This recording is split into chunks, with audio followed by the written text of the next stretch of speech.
प्रधानमंत्री ने आज नई दिल्ली में अंतर्राष्ट्रीय श्री अन्न सम्मेलन का किया उद्घाटन।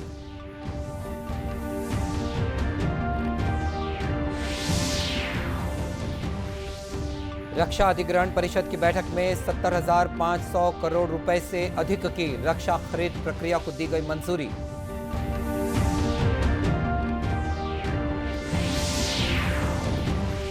मुख्यमंत्री ने कोंडागांव के मांझिनगढ़ को जैव विविधता पार्क के रूप में विकसित करने की घोषणा की।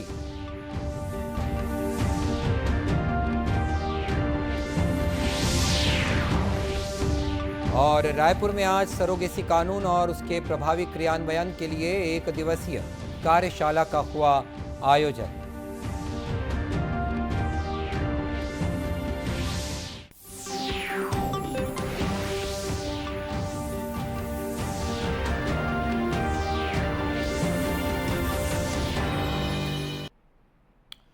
नमस्कार, आप देख रहे हैं दूरदर्शन समाचार। मैं हूं मनीष अहलूवालिया और अब समाचार विस्तार से। प्रधानमंत्री नरेंद्र मोदी ने कहा है कि श्री अन्न यानी कि मिलेट्स का संबंध केवल हमारे आहार या कृषि से नहीं है, बल्कि यह हमारे देश की खुशहाली का एक साधन है। आज नई दिल्ली में अंतर्राष्ट्रीय श्री अन्न सम्मेलन के उद्घाटन समारोह में उन्होंने गर्व व्यक्त किया कि संयुक्त राष्ट्र ने भारत के प्रस्ताव को मानते हुए वर्ष 2023 को अंतर्राष्ट्रीय मोटा अनाज वर्ष घोषित किया है। श्री मोदी ने कहा कि मोटे अनाज हमारे स्वास्थ्य और मिट्टी दोनों के लिए अच्छे हैं, क्योंकि इनका उत्पादन बहुत कम पानी और बगैर किसी रासायनिक उर्वरक के ही संभव है। मिशन श्री अन्न के लिए शुरू हुआ ये अभियान देश के 2.5 करोड़ किसानों के लिए वरदान साबित होने जा रहा है। आजादी के बाद पहली बार मिलेट्स पैदा करने वाले 2.5 करोड़ छोटे किसानों की किसी सरकार ने इतनी बड़ी मात्रा में सुध ली है। जब मिलेट्स श्री अन्न का मार्केट बढ़ेगा तो इन 2.5 करोड़ छोटे किसानों की आय बढ़ेगी। इससे ग्रामीण अर्थव्यवस्था को भी बहुत लाभ मिलेगा। प्रोसेस्ड और पैकेज फूड आइटम्स के जरिए मिलेट्स अब स्टोर्स और मार्केट तक पहुंच रहा है। पिछले कुछ वर्षों में ही देश में श्री अन्न पर काम करने वाले 500 से ज्यादा स्टार्टअप्स भी बने हैं।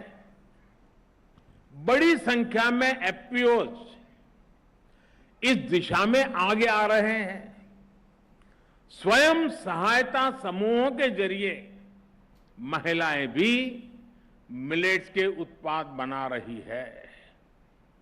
गांव से निकलकर ये प्रोडक्ट्स मॉल और सुपर मार्केट तक पहुंच रहे हैं। यानी देश में एक पूरी सप्लाई चेन विकसित हो रही है। इससे युवाओं को रोजगार भी मिल रहा है और छोटे किसानों की भी बहुत बड़ी मदद हो रही है। मोटे अनाज की उपयोगिता बताते हुए प्रधानमंत्री ने कहा कि इन पर जलवायु परिवर्तन का असर नहीं होता और इनसे खाद्य सुरक्षा की समस्या के समाधान में मदद मिल सकती है। उन्होंने विश्वास व्यक्त किया कि श्री अन्न से देश के 2.5 करोड़ छोटे किसानों को लाभ होगा और हमारी ग्रामीण अर्थव्यवस्था सुदृढ़ होगी। रक्षा मंत्री राजनाथ सिंह की अध्यक्षता में रक्षा अधिग्रहण परिषद की बैठक स्वदेशी रूप से निर्मित डिजाइन श्रेणी के तहत 70,500 करोड़ रुपए से अधिक की रक्षा खरीद की प्रक्रिया को इस बैठक में मंजूरी दे दी गई है। इन प्रस्तावों में से भारतीय नौसेना के लिए 56,000 करोड़ रुपए से अधिक के प्रस्ताव हैं, जिनमें स्वदेशी ब्रह्मोस मिसाइल, शक्ति इलेक्ट्रॉनिक वॉरफेयर प्रणाली जैसे इक्विपमेंट शामिल हैं। गुरुवार को रक्षा मंत्री राजनाथ सिंह की अध्यक्षता में रक्षा अधिग्रहण परिषद ने स्वदेशी रूप से डिजाइन विकसित और निर्मित श्रेणी के तहत 70,500 करोड़ रुपए से ज्यादा की रक्षा खरीद को मंजूरी प्रदान की। इन प्रस्तावों में से भारतीय नौसेना के लिए 56,000 करोड़ रुपए से अधिक के प्रस्ताव हैं, जिसमें स्वदेशी ब्रह्मोस मिसाइल, शक्ति इलेक्ट्रॉनिक वारफेयर प्रणाली और मैरीटाइम यूटिलिटी हेलीकॉप्टर शामिल हैं। ब्रह्मोस मिसाइल प्रणाली की यह अतिरिक्त खरीद समुद्री हमले की क्षमताओं और एंटी सरफेस वारफेयर ऑपरेशन को आगे बढ़ाएगी। वहीं अतिरिक्त यूटिलिटी हेलीकॉप्टर खोज व बचाव कार्यों, घायलों को बाहर निकालने, मानवीय सहायता और आपदा के क्षेत्र में भारतीय नौसेना की परिचालन तत्परता में बढ़ोतरी करेगा। शक्ति ईडब्ल्यू प्रणाली दुश्मनों के किसी भी ऑपरेशन से निपटने में नौसेना के अग्रिम पंक्ति के पोतों को सक्षम और आधुनिक बनाएगी। इसके साथ ही मेक 1 श्रेणी के तहत मध्यम गति के समुद्री डीजल इंजन के लिए मंजूरी एक महत्वपूर्ण कदम है। इससे आत्मनिर्भर भारत के लक्ष्य की दिशा में आत्मनिर्भरता प्राप्त करने के साथ ही उद्योगों की क्षमताओं का लाभ उठाने के लिए स्वदेशी रूप से ऐसे इंजनों के विकास और निर्माण का रास्ता साफ होगा। सरकार ने उभरती प्रौद्योगिकियों के साथ समन्वय रखने और पश्चिमी व उत्तरी मोर्चे पर दुश्मनों का मुकाबला करने के लिए नए हथियारों की जरूरत और इसके एकीकरण की जरूरत महसूस की। इन उद्देश्यों को प्राप्त करने के लिए डीएसी ने भारतीय वायुसेना के लिए long range stand of weapon के प्रस्ताव को मंजूरी दी है, जिसे सुखोई 30 MKI विमान पर स्वदेशी रूप से डिजाइन, विकसित और एकीकृत किया जाएगा। रक्षा अधिग्रहण परिषद ने भारतीय सेना की आर्टिलरी के आधुनिकीकरण के लिए धनुष गन प्रणाली, K9 वज्र गन प्रणाली, 155 millimetre 52 calibre advanced towed artillery gun system के साथ साथ हाई मोबिलिटी व्हीकल और गन टोइंग व्हीकल की खरीद को भी मंजूरी प्रदान की है।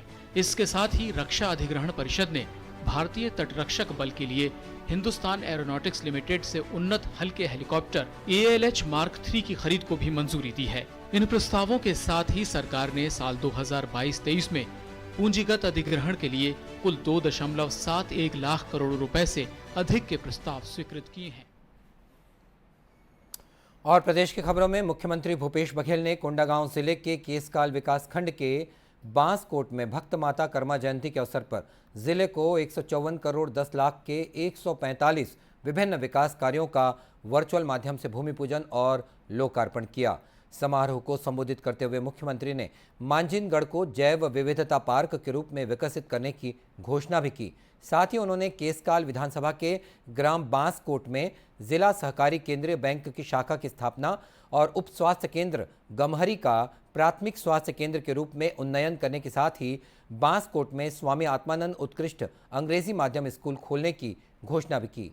इसके अतिरिक्त उन्होंने जिले के खिलाड़ियों को प्रोत्साहन देने के लिए केसकाल में इंडोर स्टेडियम निर्माण की घोषणा की है। इस मौके पर आयोजित मुख्यमंत्री कन्या विवाह योजना के तहत परिणय सूत्र में बंध रहे 101 जोड़ों को भी उन्होंने आशीर्वाद दिया। और अब लेते हैं एक छोटा सा विराम।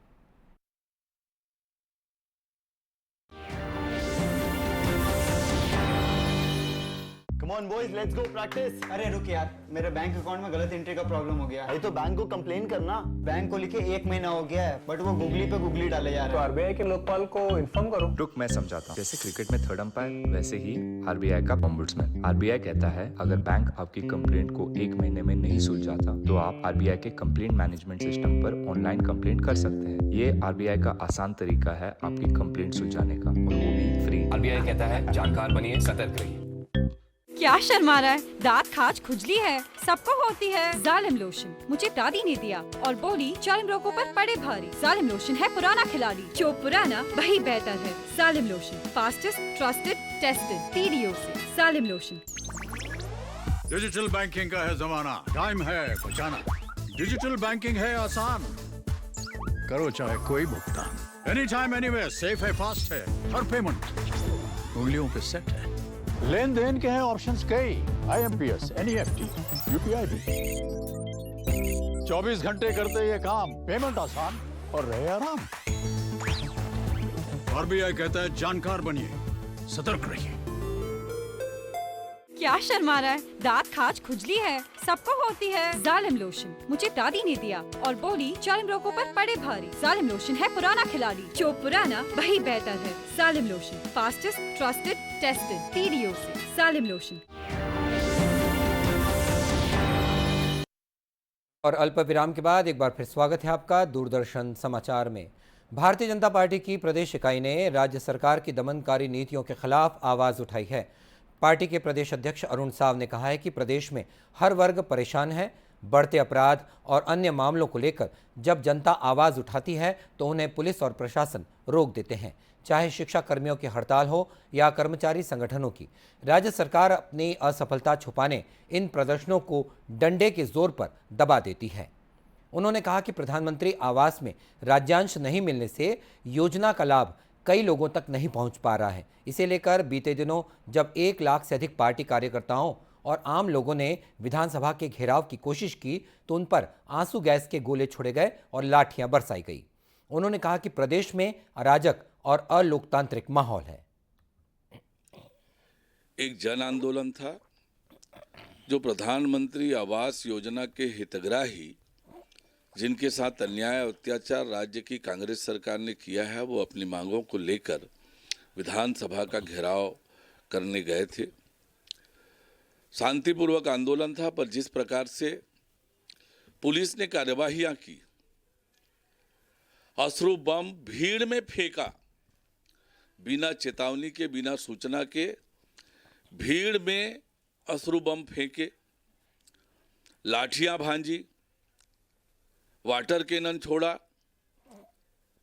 और गिरफ्तारियां भी की। राज्य की कांग्रेस सरकार इस आंदोलन को पूरी ताकत से दबाने की कोशिश किया। जगह जगह पर बैरिकेड्स बनाए और आंदोलन को दबाने और तोड़ने की कोशिश की। जिस प्रकार से प्रशासनिक अधिकारियों ने सत्ता के दबाव में आकर कार्यकर्ताओं पर दमन किया, ये अत्यंत दुर्भाग्यजनक है, ये अलोकतांत्रिक है, प्रजातंत्र की हत्यागाह है। बीजेपी के आरोपों पर कांग्रेस के प्रवक्ता धनंजय सिंह ने कहा कि कांग्रेस लोकतांत्रिक व्यवस्था पर विश्वास रखती है। उन्होंने कहा कि यदि आंदोलन की आड़ में शांति व्यवस्था भंग करने की कोशिश होती है तो उस पर कार्रवाई की जाएगी। कांग्रेस पार्टी लोकतंत्र का सम्मान करती है। लोकतंत्र के मर्यादाओं के अंदर जो भी अपने बात को रखते हैं उन सबका सम्मान किया जाता है। किसी प्रकार से कोई कार्रवाई नहीं की जाती है। लेकिन अगर कोई आंदोलन की आड़ में दंगा करने की मंशा रखेगा, प्रदेश की शांति व्यवस्था को खराब करने की कोशिश करेगा, सरकारी संपत्तियों को क्षति पहुंचाएगा, तो उस पर कानून तो कार्रवाई करेगा ही। लोकतंत्र में आंदोलन सब करना सबका अधिकार है। शांतिपूर्ण आंदोलन के पक्षधर हर कोई है और हिंसा का समर्थन कोई नहीं करता है। गौरतलब है कि पिछले कुछ दिनों से जन कल्याण के मुद्दों को लेकर सत्ता पक्ष और विपक्ष एक दूसरे पर आरोप प्रत्यारोप लगा रहे हैं। रायपुर में आज जिला न्यायालय परिसर में सरोगेसी कानून और उसके प्रभावी क्रियान्वयन के लिए 1 दिवसीय कार्यशाला का आयोजन किया गया। इस राज्य स्तरीय कार्यशाला का शुभारंभ मुख्य अतिथि प्रधान न्यायाधीश कुटुंब न्यायालय हेमंत सराफ ने किया। कार्यालय में वक्ताओं ने सरोगेसी कानून के तहत महिला अधिकार और कानून के पालन में न्यायालय की भूमिका पर प्रकाश डाला। अतिरिक्त मुख्य न्यायिक मजिस्ट्रेट पारुल श्रीवास्तव ने सरोगेसी अधिनियम 2021 के उद्देश्यों और उसके कानूनी पहलुओं के संबंध में जानकारी दी। 2021 में ही नया लागू हुआ है और इसमें कई विधिक प्रावधान हैं जो सरोगेसी से रिलेटेड हैं। उसी के बारे में आज हम लोग चर्चा के लिए यहाँ आए थे, जिसमें कानून की क्या प्रक्रिया है, कानून से संबंधी क्या प्रावधान है, मजिस्ट्रेट्स का क्या इसमें रोल है, उस सब बारे में आज हम लोग चर्चा के लिए यहाँ उपस्थित हुए थे। कार्यशाला को संचालक स्वास्थ्य सेवाएं भीम सिंह ने भी संबोधित किया। आज़ादी का अमृत महोत्सव कार्यक्रम के तहत युवा नेहरू युवा केंद्र कोरिया के द्वारा बैकुंठपुर में युवा उत्सव कार्यक्रम आयोजित किया गया।